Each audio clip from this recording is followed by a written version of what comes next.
10, 9, 8, 7, 6. Go for main engine start. Main engine start. 2, 1. Booster ignition and liftoff of the Space Shuttle Discovery, returning to the space station, paving the way for future missions beyond. Welcome to the Orbital Perspective podcast, where we dolly zoom out to a perspective where upcoming megatrends become visible. Every day, it is more and more apparent that we are in the midst of the great transition. Everything is changing rapidly. The fundamentals of business, government, and society are being rewritten almost on a daily basis. We are truly living during a time where the riskiest course of action is to stay the course. The most hazardous path is to take the tried and true. We are also living during a time where it is becoming more and more apparent that the status quo is not working. At least it's not working for everyone. And until the status quo is working for everyone, we will do nothing more than slap temporary band-aids on our problems and our challenges. We are presently dealing with crisis after crisis. But these crises can serve as a wake-up call. They can be our call to action to incorporate the changes necessary to make us all more resilient and better equipped to deal with the future crises that will undoubtedly come our way. The Orbital Perspective is all about transcending the divisive walls that separate us and embracing the awe and wonder of our shared humanity. What all the guests on the Orbital Perspective podcast have in common is they are all able to see things from a slightly different perspective. And when we look at issues from different perspectives, we see things in stereoscopic vision. Multiple perspectives allow us to see the depth of a situation below the two-dimensional us versus them surface. The other thing all our guests have in common is they are all proof that you don't have to be in orbit to have the orbital perspective. Now, this is not an interview, and it's also not just a conversation between two friends. It's a conversation amongst all of us. If you're listening live, please post your questions and your comments so that we can bring you into the conversation. And if you're listening to the recorded conversation, still please join in with your comments and questions and be a part of this evolving community. Thank you for being here and being a part of this conversation from the Orbital Perspective. Hey everyone, welcome to another episode of the Orbital Perspective. I hope this episode finds everybody healthy and happy and navigating this new reality that we're living in since the pandemic. We got a really exciting conversation that we're about to have. And as it said in the opening, this is not just a conversation between two people, it's a conversation amongst all of us. So be a part of this conversation, join in with your comments and questions and be a part of it. You know, this has been, we're coming up on the 1-year anniversary of all the lockdowns and in the US. Obviously we passed it in other parts of the world. And it's been a really, really tough year. There's been a lot of people that have suffered greatly during this year, and literally every single person on the planet has been affected in one way or another by COVID-19. But I want everybody to think about a scenario. Imagine if you had gone through this past year with no phone, no Wi-Fi, no internet connection, and that unfortunately is the reality for a couple of billion people on this planet. Not only would you be completely isolated from everybody outside of your immediate household, but you'd also be cut off from critical and potentially life-saving information. And so it is a critical reality that we have a whole bunch of people on this planet that are not connected to the global conversation, are not participating in the global conversation. And so my guest today is somebody who's going to change all that. And my guest today, Dr. Sara Spangelo, is heading up an effort to do that. And we have a lot to talk about, so I'm going to jump right in and introduce Sara. Dr. Sara Spangelo is the CEO and co-founder of Swarm Technologies. Sara started Swarm with her co-founder, Ben Longmire, to solve the global problem that device connectivity remains inaccessible in much of the world. Nearly 90% of the Earth's surface does not have cell or Wi-Fi connectivity, and it is expected that 75 billion Internet of Things devices will come online by 2025, many in areas without cell or Wi-Fi infrastructure, leaving only satellite connectivity, which is often prohibitively expensive. Swarm is disrupting the satellite communications industry with affordable, easy-to-use products by harnessing the power of small satellite connectivity. Swarm has focused on meeting the enormous and growing demands for a low-cost IoT network with 100% continuous worldwide coverage and is the first low-cost satellite provider to offer commercial services to every point in the world. Before launching Swarm, Sara worked on small satellites and autonomous aircraft at the University of Michigan and was a lead systems engineer at both NASA's Jet Propulsion Lab and Google X. She holds a PhD in aerospace engineering from the University of Michigan and was a finalist in the 2017 Canadian astronaut selection. Hey, Sara. Hey, Ron. How are you doing? I'm doing great. Thanks for coming on the episode. This is going to be a lot of fun. Yeah, looking forward to it. Thanks for the introduction. You bet. And so you're coming to us from the Bay Area, right? Yep. In the Bay Area, quarantining at home. So like we said, this is not an interview, but I for the folks out there that maybe haven't met you, don't know your story, which is an amazing story. Can you share a little of your story with everybody so we can see your journey? Yeah, sure. So I grew up in Canada in a very cold place called Winnipeg, and did my undergrad there at the University of Manitoba, which is where my parents and grandpa also went to get their engineering degrees. So very in the family there. And then after undergrad, decided I wanted to dive deeper into research and applied for some opportunities in grad schools across the US and Canada. Ended up getting an opportunity to go to the University of Michigan and studied aerospace engineering there, did my master's and PhD. During that time, got to work on small satellites, so CubeSat missions, satellites that are about the size of a shoebox. And we actually flew some of the first NSF science-funded CubeSats. And that was a pretty fun thing to be a part of. This was around 2010, so about 10 years ago. And since that time, obviously, small satellites have proved that they can do science, they can have a variety of commercial applications, imaging, communications, things like that. So yeah, kind of grew up with the CubeSat form factor and kind of bringing it into use for commercial and research applications. And then, sorry, were you going to say something? Go for it. And then after that, I was lucky enough to land my dream job at the time at NASA's Jet Propulsion Lab.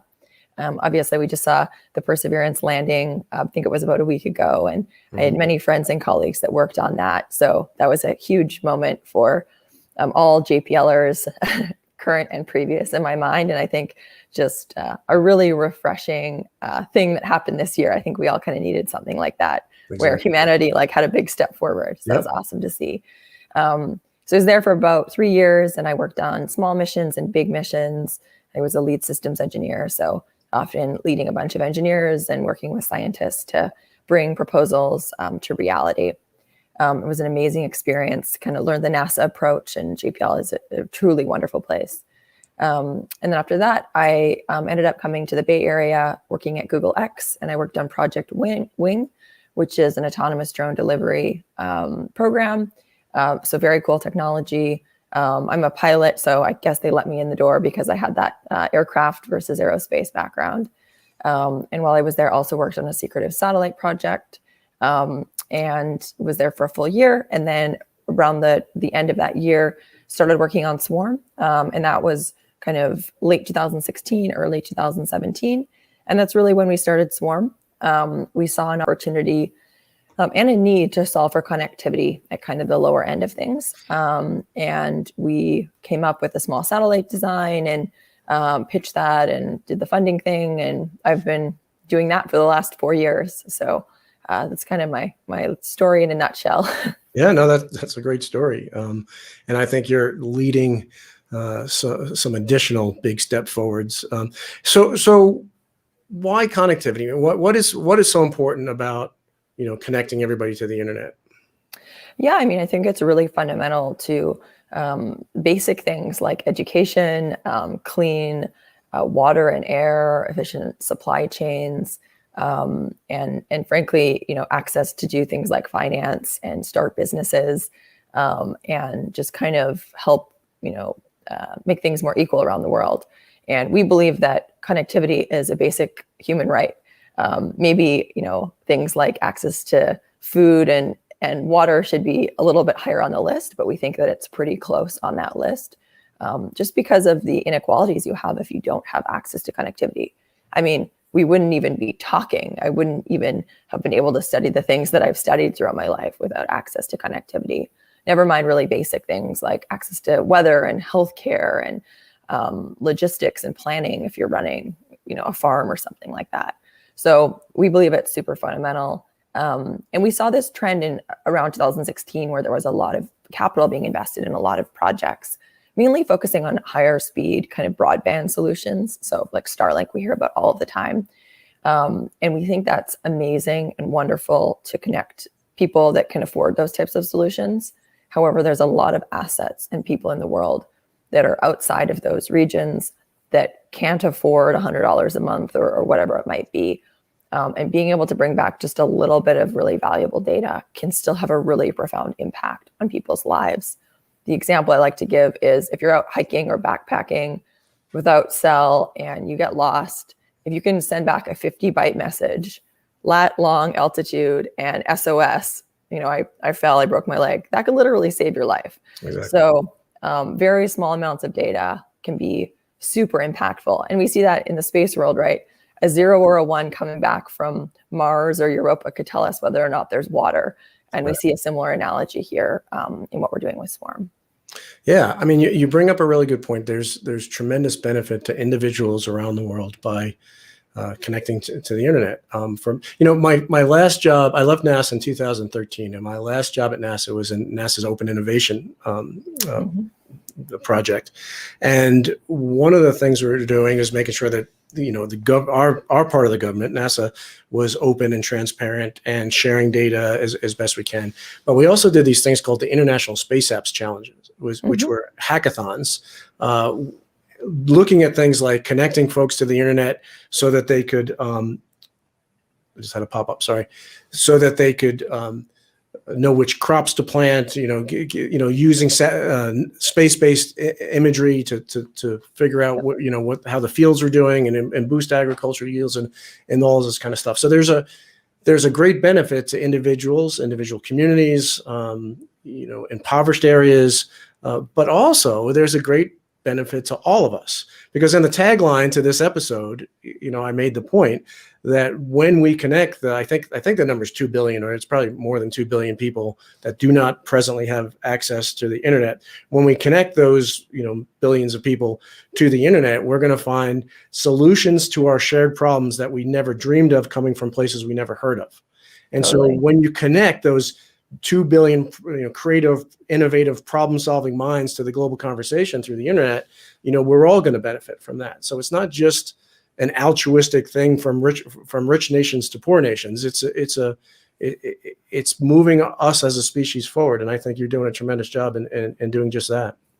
Yeah, totally. Couldn't agree more. And I think it's actually closer to 3 billion now. It seems to be growing with time. Wow.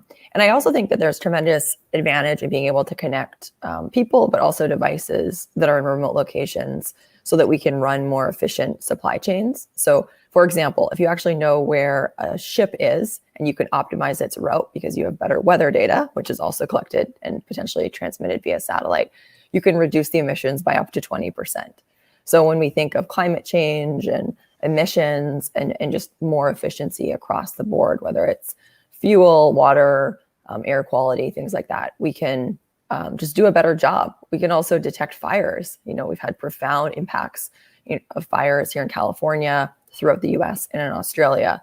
If we had fire detection systems every few square miles or tens of miles or hundreds of miles, whatever makes sense, we could, reduce and potentially eliminate those fires within hours or days versus them raging for weeks or months and having such incredible kind of health and well-being and environmental and also kind of work impacts on society. So yeah, there's a lot of opportunities for kind of improving our world with better connectivity solutions. Yeah, and the tagline for this podcast and the live stream is, "From space, it's obvious that everything is changing, and that we are in the midst of the great transition," right? And one of those things that's happening right now is the rollout of the Internet of Things, IoT solutions. And so I know that this technology is going to be an integral part in IoT. And so can you speak to that a little bit? Yeah, totally. So IoT, just in case people don't know, it's totally a buzzword. It basically just means, connecting assets or devices. In the 80s and 90s, it was called M to M, machine to machine. And yeah, it's exploding. So basically, companies and people want to have much better visibility to what's going on in their companies, their industries, their supply chains across agriculture, logistics, maritime, environmental monitoring, US government. And they want to bring back small amounts of data. And this is typically like a sensor that could be something as simple as temperature or pressure or position or vibration in some location on Earth. And it's anticipated that we'll have 75 billion IoT devices online by 2025, which is a lot more than the number of people, which is just like kind of a crazy number. And most of those devices can only really provide value if they can be connected back. It's fine to collect data, but if you're not sending it anywhere, it's basically useless, right? So that's really the problem that Swarm is trying to solve, is providing that kind of connectivity infrastructure piece such that the people deploying IoT devices can have the liberty of deploying them in more remote locations or maybe on assets that are moving, or they can collect that data more efficiently. So rather than the guy having to go out and monitor the beehive and it requires a helicopter, which is very expensive, it can only be done once a month. Every day you can send a ping from the beehive saying its health and status. So that's just one example where it's like so obvious that a lower cost connectivity solution can help solve for those issues. It's not just the Internet of Things, and our mutual friend Evan Thomas likes to call it the Internet of Broken Things, because it has profound implications for the developing world, right? If you put a hand pump in some really remote area of sub-Saharan Africa, and it doesn't work, we need to know about that pretty quickly, or the folks who are in charge of keeping those things up and running. And again, a lot of these things are life and death situations where a very low cost, a rugged, robust solution to be able to keep track of which hand pumps are working and which are not is pretty critical. So I'm going to remind everybody, I see you all out there. Thanks to everybody who's joining. I see people joining from all around the world. This is not just a conversation with Sara and I. It's a conversation with all of us. So hey, Owens, he says hi. So please join in the conversation, ask questions, give us your comments. So I want to shift gears for a second. I want to share a story with you. When I was on the space station on my last mission in 2011, we got a call up that we had a red conjunction. Do you know what a red conjunction is? I'm going to guess it's bad if it's the color red. Yeah. So a red conjunction basically means that a piece of space or an object in space, an object orbiting the Earth, is going to get inside a keep out area on the space station, right? And I forget the exact dimensions of it. But normally, if that happens, we have enough time. We'll change the orbit of the ISS. We'll boost it, we wouldn't necessarily drop it, but we could if we had to. Basically, change the orbit to avoid, as an avoidance maneuver. For whatever reason, we didn't have time to do this. And I'm told that the object was a spent upper stage, just a piece of space junk flying around, and for whatever reason, they caught everybody by surprise. And so all we had the time to do was close every hatch on the space station. There were 6 of us on board at the time with 2 docked Soyuz spacecraft. And I don't know how many hatches there are, but there are dozens of hatches. And it took us, an hour, probably a couple hours to close all these hatches.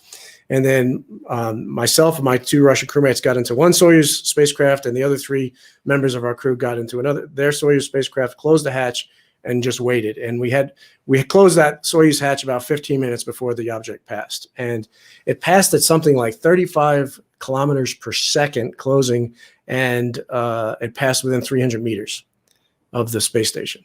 So if that thing would have hit the space station, it would have destroyed everything. You know, I don't think we probably would not have survived, I would guess. You know, you never know. But I mean, the idea of closing all those hatches and getting in the Soyuz is if something does hit the space station and we have a depressurization, then maybe we can undock and come back to Earth. So the reason why I told that story is, you know, space junk is a really big problem in orbit around there. So how do you answer, you know, folks who say, hey, we're just all these small satellites or projectiles that potentially take out other satellites, take out spacecraft. It's clobbering up low Earth orbit, and it's making it a busy place and an unusable place, and that at the rate we're at, it's not sustainable. Yeah, totally. Well, first of all, that sounds like a really terrifying story. I'm sorry that you went through that. Were you just like kind of bracing for those like 15 minutes? No, as a matter of fact, I took a nap, because at that point, you know, when you're in space, you got to focus on the stuff you have control over. And I knew that in 15 minutes, I was either going to be dead or I'm going to have a whole bunch of work to do to undo what we just did for the last couple hours. So this is 15 minutes where I better take a nap, because it's going to be a long time before I go to bed. Wow, that's a really practical approach to life. I admire that. Yeah, I mean, I think it's a real concern, and I actually tried to become an astronaut as well. So these are things I've thought about, and have certainly friends that are on that path. So yeah, it's definitely a big issue. I think that, you know, whenever I think about anything, I tend to think about the numbers, being an engineer, and that's kind of my training. So go to the modeling and look at, okay, what are the real risks and what can we do to mitigate against those risks? You know, there's a few things to think about. So I think definitely everything that's launched into orbit needs to be tracked effectively, so that we know where all of the objects are, so that the issue that you had where it suddenly comes out of nowhere, that shouldn't happen, because we should know days and weeks in advance what the probability of any type of collision is, so that we can carefully monitor them and do any sort of avoidance maneuvers. So tracking, I think, is key. On Swarm, we have GPS on our satellites that's very accurate, and we downlink that data all the time. So we always have really accurate orbit fits. And then we also work with Leo Labs. I don't know if you know Ed Lu, another, yeah, of course, yeah, another astronaut. Yeah. He's awesome. He's always been supportive of Swarm. We appreciate that. So his company, Leo Labs, tracks our satellites, as well as, you know, many other satellite constellations. And then the government also tracks satellites. So you have 3 sources of tracking. So you should always know very accurately where your satellites are. Size matters a lot. So obviously your situation was very scary, because that was a pretty big object hurling towards another very big object. So the probability of part of one object overlapping with part of the other is significantly higher than it would be for our satellites. I have one right here, actually. Yeah, and it must have been a retrograde. I mean, because I don't know if that speed was true. That's what I was told, but that sounds like retrograde speeds to me. I don't know. Yeah, that sounds kind of crazy. Yeah. I wonder what kind of orbit it was in. And maybe it was like kind of in an elliptical, you know, sometimes retrograde speeds. So our satellites are really tiny. So the probability of collision with the ISS at 300 kilometers would be very, very low, just because big sky theory. Yeah, yeah, exactly. And then I think the last element is maneuverability. So, you know, many things up there are maneuverable, many are not. Like the stage that you mentioned, luckily the ISS is maneuverable. If you guys had enough time, you could have changed orbits like you mentioned. So we're now flying propulsion and magnetorquers, so that we can actually maneuver our satellites. Oh, wow. So we can be kind of the responsible citizens of being able to maneuver. And often it's a coordination of like who should maneuver if there's 2 objects that both have that capability. And, you know, just like a little puff of cold gas thruster can put a satellite in a totally different orbit and make the probability of collision essentially 0. So you can be very thoughtful about that. So something we take really seriously. I mean, Leo is our playground, and there would be no Swarm without Leo. So it's something that we need to protect and take care of. And then we also deorbit our satellites when we're done with them. And that can be as short as 2 years, typically about 4 years. There's many satellites up there that are going to be up there for like hundreds of years. And that's kind of terrifying. So I think being thoughtful when you plan out your architectures is important as well. So it sounds like you're developing best practice, industry best practices here. Yep. Because I know that not everybody's doing all that stuff. Yeah. So many of the 3U constellations don't have propulsion. And we are kind of concerned about that. We think that, it would probably behoove everyone to have propulsion. And we have it on a satellite that's a 12th the size. So we know it's possible. And we think that that's a pretty good step forward. There's also it reminds me a little bit of like, if enough people get the vaccine, COVID-19 will go away. If enough people have propulsion, the kind of risk goes down as long as those satellites remain maneuverable. So as long as we kind of hit that critical threshold, and I don't have that modeling at my fingertips, but as long as most people are maneuverable, I think we can keep LEO pretty safe. And historically, there haven't been that many collisions. So space is big, but as more and more objects go up, of course, we need to continue to monitor the risk profile and act accordingly. Yeah. So you're the CEO of Swarm, and I want to talk to you about leading a startup. Because I have a really good friend who also happens to be one of my all-time heroes, Nobel Peace Prize winner Muhammad Yunus, who invented microfinance and social business. And basically, he has a motto that whenever he saw a problem in the world, he created a business to solve it, right? And so you're kind of following that model. You saw a problem in the world, internet connectivity. You understood the implications of, it's not just that people can't watch Netflix or whatever. There's really serious and sometimes life or death implications for not having internet access, and you created a business to solve that problem. So can you talk to us a little bit about the challenges of launching a startup, of running a startup, and particularly a startup at your stage in the middle of a pandemic? That must be, the startup phase is so vulnerable to begin with, and then you roll in a pandemic in the middle of it. I can't imagine that was helpful. Yeah, totally.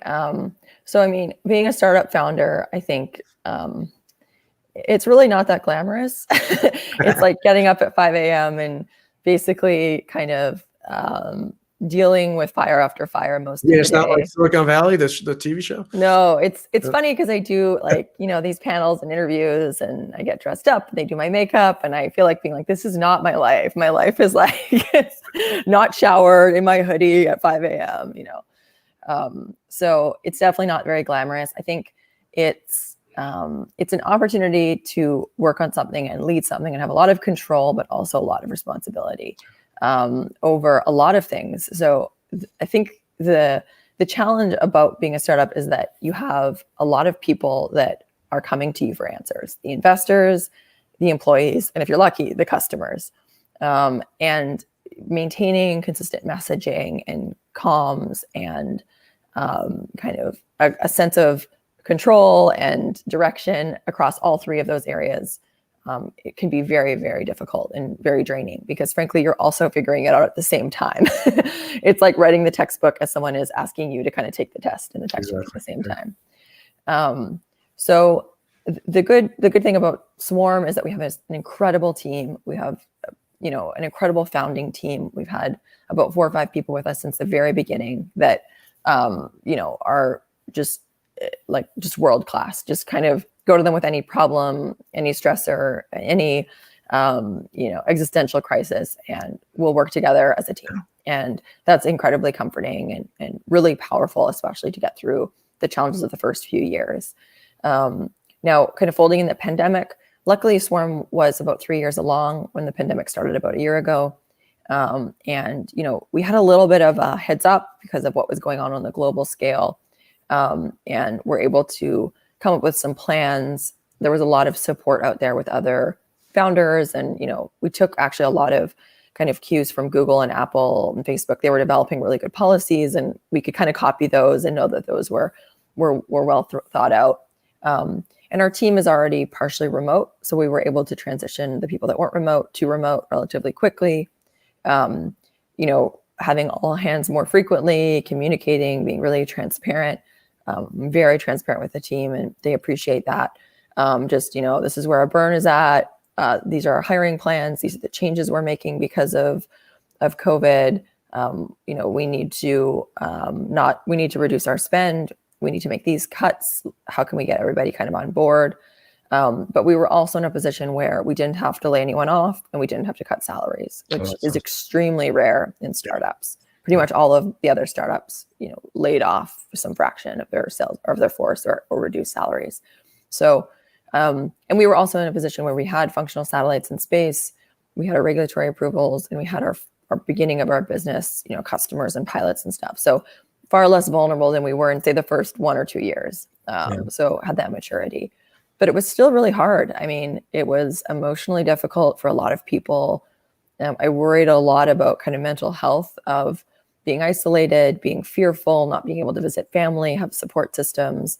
So, and I myself even struggled, right? So it's kind of like we're all in this. It was really challenging. But I think the team adapted. And I think a lot of the team members kind of took care of one another. Like, I'm worried about so-and-so. I'm going to reach out to them. I'm going to, try to help them along. And I was really impressed with the transition. And a few months in, it was funny. I felt like we were almost like more effective because it was like less distraction in the office and everyone was very focused on their tasks. So yeah, it was definitely hard. It remains hard. We also have a very lean team. So we had one guy in the lab building satellites and equipment. He was able to do that through the pandemic. It's kind of a one-man show. And then we were able to fold back in other team members when, the county and CDC said it was appropriate, using masks and all of that. And everyone has stayed safe in the workplace. So that's been great. So yeah, I think it's just a testament to having an amazing team and supporting them and finding solutions, which as a startup, you're doing every day. So it's just kind of like, bring it on, bring me another challenge. So I think the key thing that I heard there, which is a key takeaway, I think, and something that everybody can apply, is that you guys have been successful through this pandemic because you're a community, because you see yourself as a community that helps each other. And, it's interesting. I mean, there's so many analogies to that. And even in combat, fighting in combat, when folks are fighting in combat over and over again, and I've had my own experience in combat, and I could attest to this, is you're not only fighting for your country, you're fighting for each other, right? The people in your unit. And there's a really strong feeling of camaraderie there of we are all in this together. We have this big honking challenge here, and we've got it. The only way we're going to get through it is together.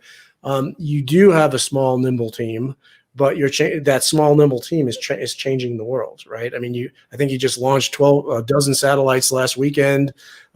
You have like 29 employees, is that right? We have 29, yeah, and we're growing quickly. If you want to join us, check out our careers path or careers page. Yeah.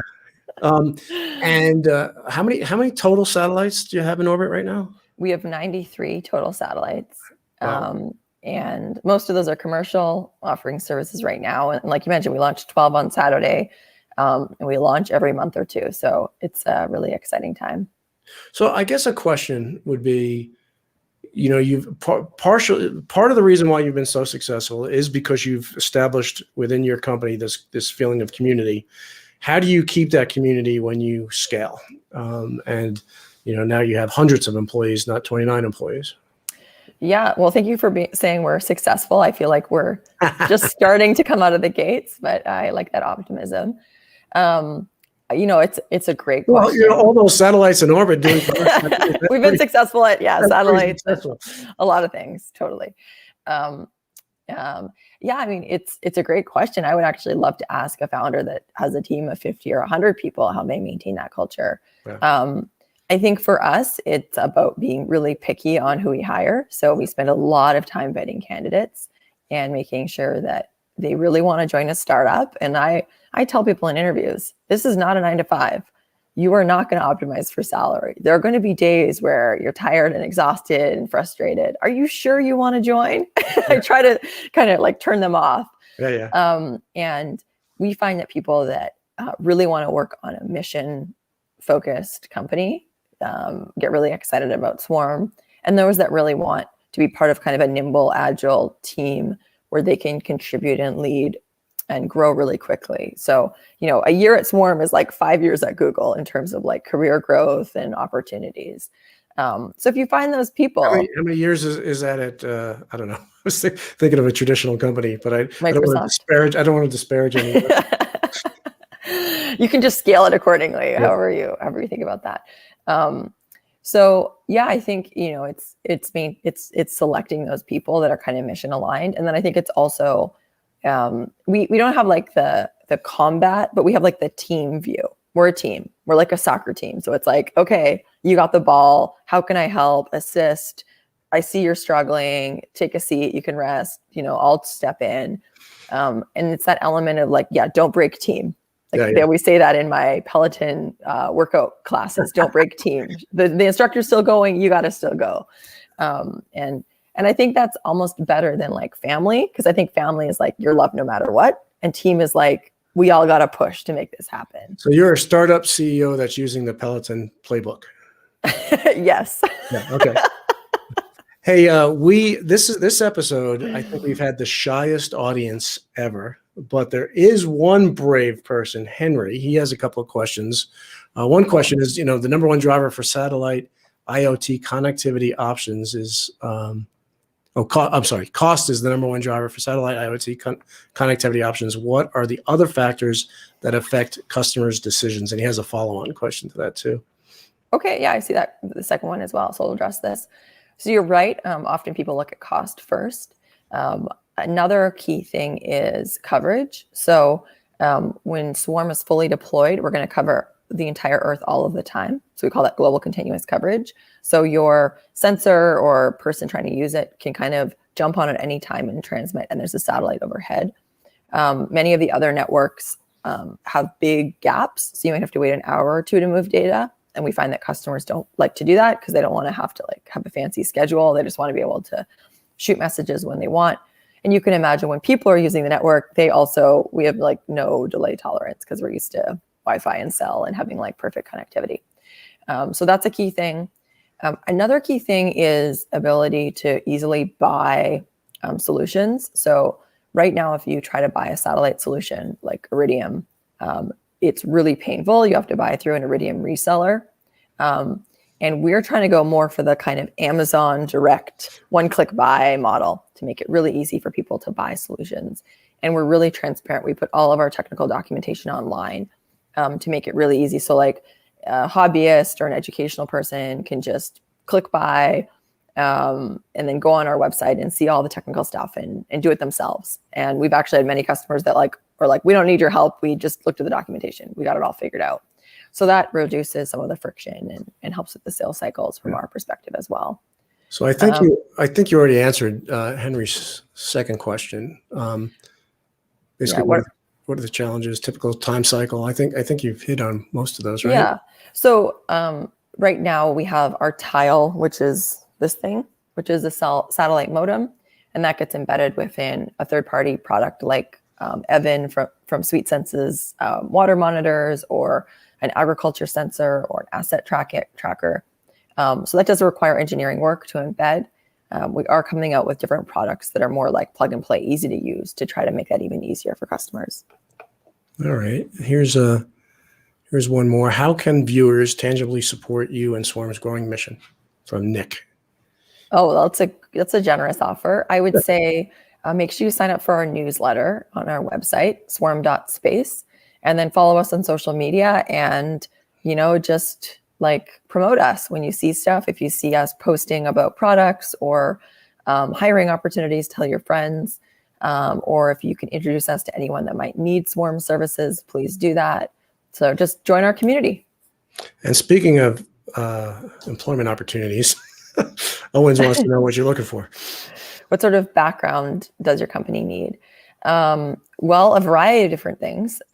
Nothing super specific. We have even entry-level jobs where all you would need is have finished your undergrad and be pretty analytical and want to be customer facing. So really depends. And then if you want to be like an RF electrical engineer, you probably need some sort of experience and degrees in that sort of field. But nothing super specific. We're pretty open because we have such a wide range of roles that we're trying to fill right now. Do you have any needs for a washed up astronaut and mediocre podcast host? Yeah, absolutely. Can you install ground stations? No, I can't do any of that. Not inclined in any way. Merrill is asking, in what vertical markets have you seen the most traction so far? Definitely. So a lot of traction in agriculture. So this would be connecting like moisture sensors, other sensors that you might see on the farm. A lot of logistics, so trucking, maritime applications, so fishing boats, tuna fishing buoys, environmental monitoring. So I mentioned before, things like fire monitoring and weather stations, energy, so solar, oil and gas and wind monitoring, a lot of electricity monitoring, so monitoring electricity meters or electricity lines, and then a lot in the U.S. government as well. Cool. So I want to fast forward. I want to reach out into the future here. Sure. Where do you see this going? You know, you said Internet of Things is a buzzword, and it is, but it is something huge that's coming, and all of this connectivity is increasing exponentially. I guess the number, what's a disconnect though, is the number of people, the actual physical number of people who are not connected to the internet is actually going up. However, the percentage I think is going down, if I'm not mistaken. But in any case, kind of our ability to connect people is improving rapidly on an exponential curve, and projects like yours are helping to do that. So let's look in the future. And I always caution myself when I look into the future, because I tend to look at things, extrapolate things out linearly, right? So I look back 5 years, I say, okay, if we have the same amount of progress over the last 5 years, for the next 5 years, we'll be here. That's always wrong.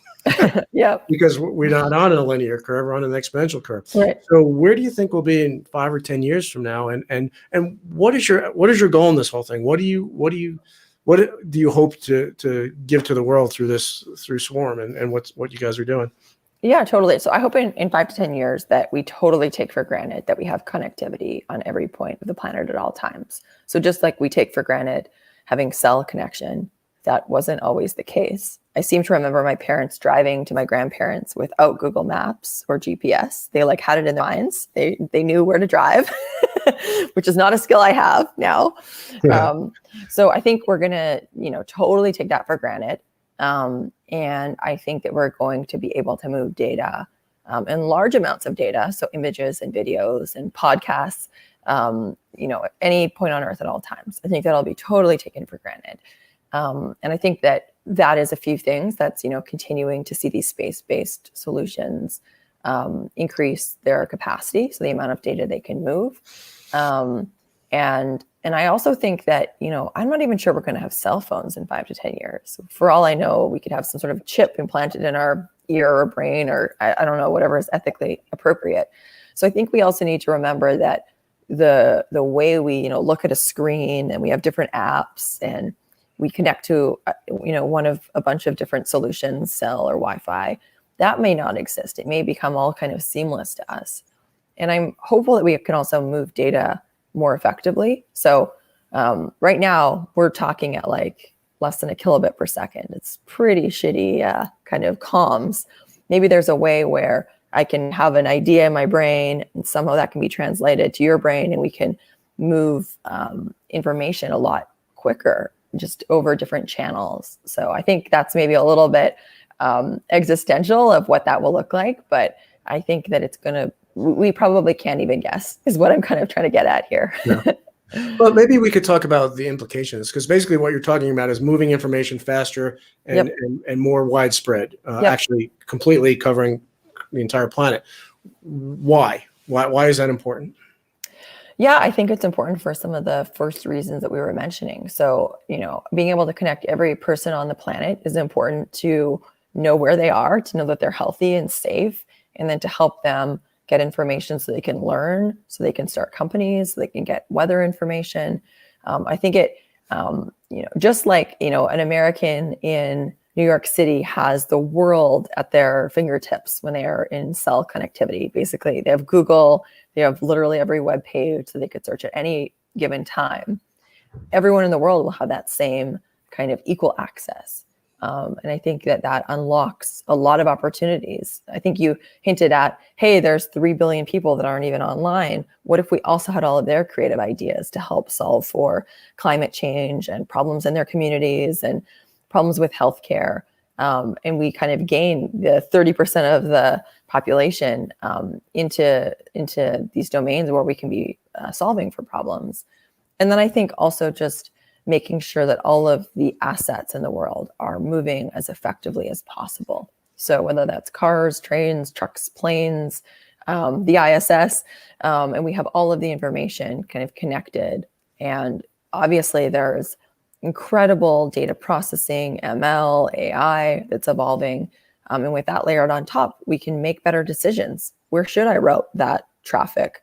Where should I put the ISS? What should I do with this farm? Should I water or not? Is this pump functioning? Should I do it or not? And make kind of real-time decisions and quicker feedback loops to just kind of run a more efficient world. Yeah, and I think I agree with everything you said. I think there is a danger in this, though, is that if you have this, exponentially accelerating ability to provide information anywhere in the world, is that information open and transparent, and is it equally accessible to everybody, or is it being hoarded by different groups? Because information is power, right? Mm-hmm. And with every technology, every invention, it could be used for good or it could be used for evil.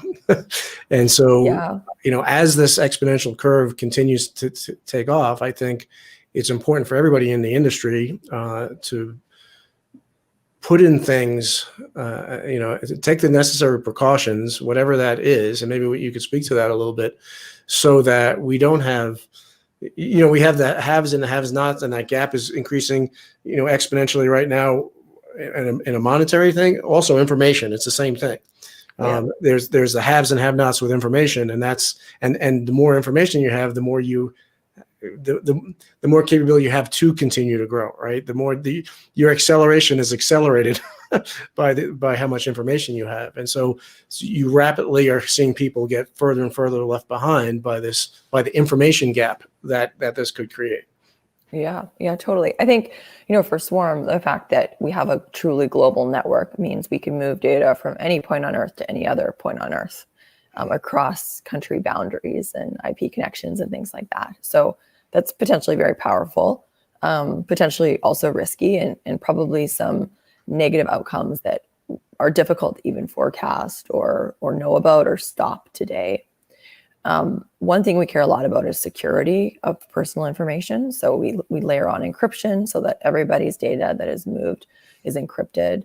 And there are some crazy kind of cross-country boundary requirements about downlinking within country and things like that we remain aware of. And I think a lot of these challenges are to come. The good news is that our architecture is very flexible, so we can control different things. We can turn devices on and off if something potentially negative or evil is happening out there. But I don't have all of the solutions. And I think when you see companies like Facebook and Twitter and, dealing with some of these information challenges, it really makes you think, okay, how could my platform be used negatively? And how do I prevent that early days? And I think that there's some really challenging kind of ethical questions that need to be asked and thought about. At this point, we're trying to just move data from anyone can use it anywhere in the world and stay very open and transparent and not put any limits on it, subject to, of course, regulatory approvals within those countries. So I probably have more questions than answers right now, Ron, but maybe we'll work through those in the next few years. Well, one of the limits, one of the barriers to be able to participate in this exploding information glut, if you will, is cost, right? And so you're working to bring that down and to make it, democratize information by making it affordable. And so that's, and you said that we can't even imagine what things are going to be like. It's so important that we figure this out, because the answer is not to stop spreading information, not making information more available. That is not the answer, right? Because one thing that, I'll just throw out one example, right? And that's weather forecasting. So right now, when there's a hurricane, we get this big, giant, pie-shaped graph that you see on the news, right? And the hurricane is going to get hit the coast anywhere in this pie-shaped thing, right? With enough data, we'll turn that pie into a line. We'll know exactly where it's going to hit. Right now, tornado warnings are given in minutes. Like the sirens go off, and you got 3 minutes to get into your shelter. Right. We can go from minutes to hours. Right. And so whole towns can prepare. Think of all the lives that could and damage that we could save by being able to be more prepared for natural disasters if we can predict it. And that's all about measuring data and sharing the measurements of that data and using the modeling. And so all of that stuff is continuing to take off exponentially. And technology like you guys are bringing online is going to be critical in being able to apply, have those applications save lives. And so the answer is we got to figure this out, because we can't just put our head in the sand and not do it. Right. So, Totally. But there are real risks to this. And, I don't profess to know the answer either, but I know that it's really, really important that we keep things as open and transparent as possible, and access as open as possible to folks by removing every barrier we can to be able to participate in the growing information that's being projected out. So here's a question pop up there. So how is Loon different? Great question. So I actually was at X for 1 year and worked alongside a lot of Loon folks. And that was an amazing project. Unfortunately, it was recently terminated by Google. So Loon was flying high altitude balloons. They weren't in space. They were kind of just in the upper atmosphere, kind of above where aircraft do kind of international flights. And they had a really impressive payload that did LTE direct to cell phones. And then it did an optical, free space optical comm backhaul to other balloons. And it was essentially this network of balloons that were connected via optical amongst themselves, and then downlinked to direct to cell phones, which was pretty impressive considering the distances that they were at. It wasn't as close as a local cell phone tower. And they were essentially creating a service that was very similar to having a local cell phone tower in your community. And the advantage of that is that they were able to connect communities where there was no cell phone infrastructure. And that happens, they were in Peru and parts of Africa, I think they were entering as well. That happens when it doesn't make sense economically to put up another cell phone tower, because the community is so disconnected from where most of the population is. And cell phone towers typically require fiber. So you're digging under the earth to put down this fiber so you can pop up a cell phone tower in a farther out location. So the concept was amazing in the sense that it could connect remote communities, and it could do direct to cell phone. So you didn't need to buy another piece of hardware. You just had to have a cell phone, be able to connect. The difference there is that they were connecting people, relatively high speeds, LTE speeds, and very focused regions where they had deployed balloons. So only over a few countries is my understanding for pilots and some commercial activities. Swarm, on the other hand, is truly global. So our satellites see the entire globe. Even now, we have full global coverage, and we'll have global continuous once we deploy our whole network by the end of this year. But we're much lower speeds, and we're focusing more on connecting devices to begin with versus people. So it was actually very synergistic. You can imagine high density balloons over communities and small cities, and then swarm everywhere to kind of fill in the background for lower speed asset connectivity.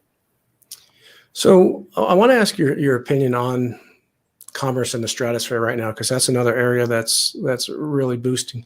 And basically, if you look at the miniaturization of electronics and Moore's law and everything else, we went from satellites that were basically school bus size to the satellite you just held up in your hand, and even smaller, right? Yeah. And these are really, really capable satellites that are using industry best practices and everything else.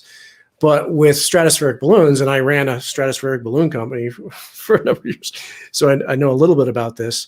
We're back to where we can take up a whole bunch of small payloads, or a big payload. I mean, we took up payloads that were, many thousands of pounds, tens of thousands of pounds in some cases, to the stratosphere. And so when you have that capability and you factor in the miniaturization and everything else that's going on, and when you were talking about Loon, yeah, they were in these regions, but it was really a test program, right? And so the idea is that you could have global coverage or worldwide coverage with stratospheric balloons too. Whole different set of problems, whole different set of capabilities. But I just want to get your take on where you think that industry is going, or that piece of the puzzle. Yeah. So specifically like balloons in the stratosphere, or? Yeah, because that technology, I mean, that technology has been around for over 100 years. Yeah, totally. But it is being perfected now, and the communications advances and the electronics advances are making that feasible when it wasn't before. Yeah, totally. So, Loon's initial goal was to actually have stratospheric balloons like cover the entire globe, or at least at low latitudes, to provide connectivity from like maybe plus and minus 20 degrees latitude or something like that. So being able to connect some of the poorest regions of the world where there's not always great cell, and provide a kind of a constant ring.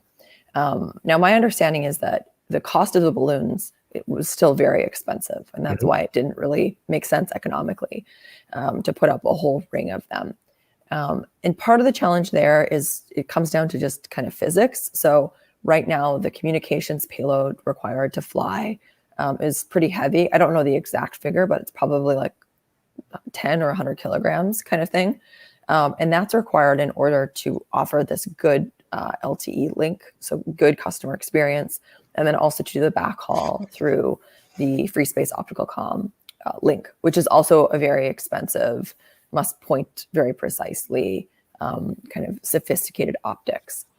So I think maybe the miniaturization of electronics just isn't quite there. Maybe it will be in 5 or 10 years, where you can launch a payload that's light enough, and therefore the balloon is low cost enough that you can offer that coverage. Yeah. Another challenge is that satellites in low Earth orbit have very deterministic orbits. So that means that we know exactly where they're going to be at every single moment. And they fly around without any sort of disturbance due to weather or other types of impacts, because they're in space above weather, essentially. Things in the stratosphere have crazy jets. They're very subject to weather changes. Those are very unpredictable. So it makes it really difficult to steer the balloons. And because you can't deterministically decide, know and decide, so detect and control where you're going to put it, it often requires extra balloons for redundancy. Yeah. So I think if the steering issue, so if we had better weather data, back to your earlier point, and if the miniaturization of electronics, and specifically these communication systems, gets below some sort of mass threshold, then maybe the business case makes sense, where you could connect the world with balloons. There are many other interesting applications of balloons, doing imaging, doing weather monitoring, radar, and maybe there's an opportunity. Fire detection. Yeah, maybe there's an opportunity there, commercially, that makes sense.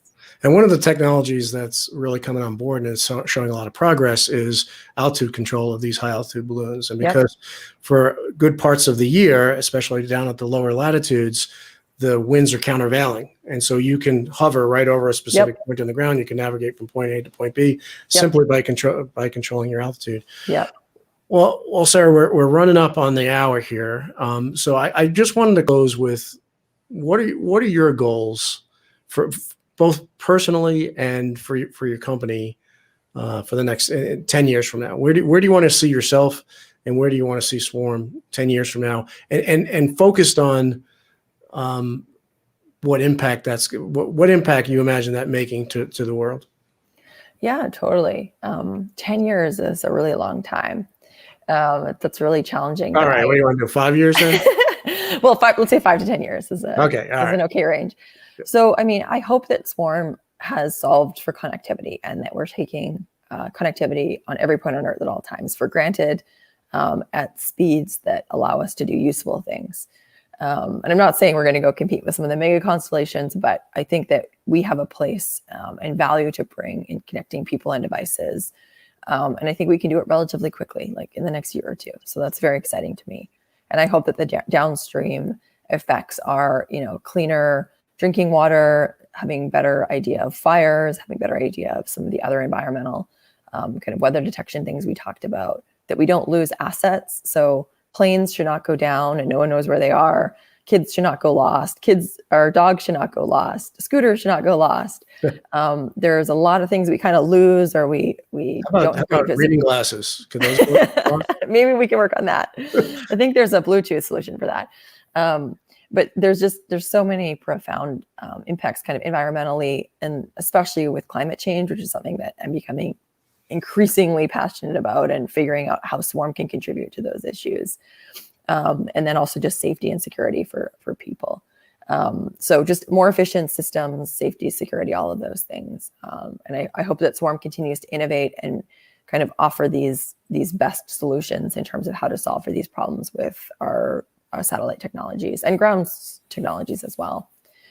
Me personally, I'm not exactly sure what will happen with Swarm, but I would like to shift the focus of my later years into climate change activities. I think that is something that, I have a unique skill set in aerospace and running companies and technology. I have unique connections in the world, and I want to leverage those to solve for climate change. I think it's absolutely insane that we're not spending most of our time working on that right now. It's just completely unfair to the next generations. So that's something that I really want to be able to focus on. And hopefully Swarm gives me kind of a little bit of that leverage to do that later on. Yeah, and let's keep in touch and talk about that, because there's some things I think we could potentially collaborate on in that area. But Sara, I want to thank you so much for jumping on the show. Thank you. But I think more importantly, thank you for all that you're doing, to move us forward, all that you're doing with Swarm. It's really, really impressive. How can people find out more about Swarm? You can just check out our website. It's really simple. So swarm.space, and you can sign up for our newsletter, sign up to chat with us. And yeah, looking forward to hearing from all of you. And thank you so much for this opportunity, Ron. This was super fun.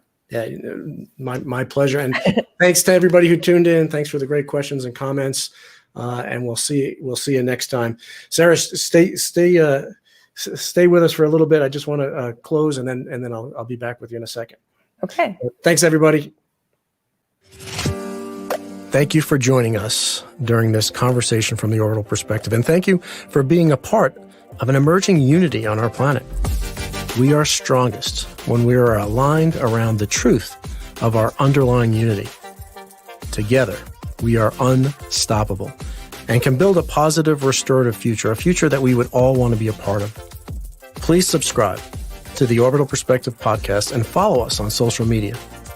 Thank you for all that you're doing and all that you will do to help make life on our planet as beautiful as it looks from space.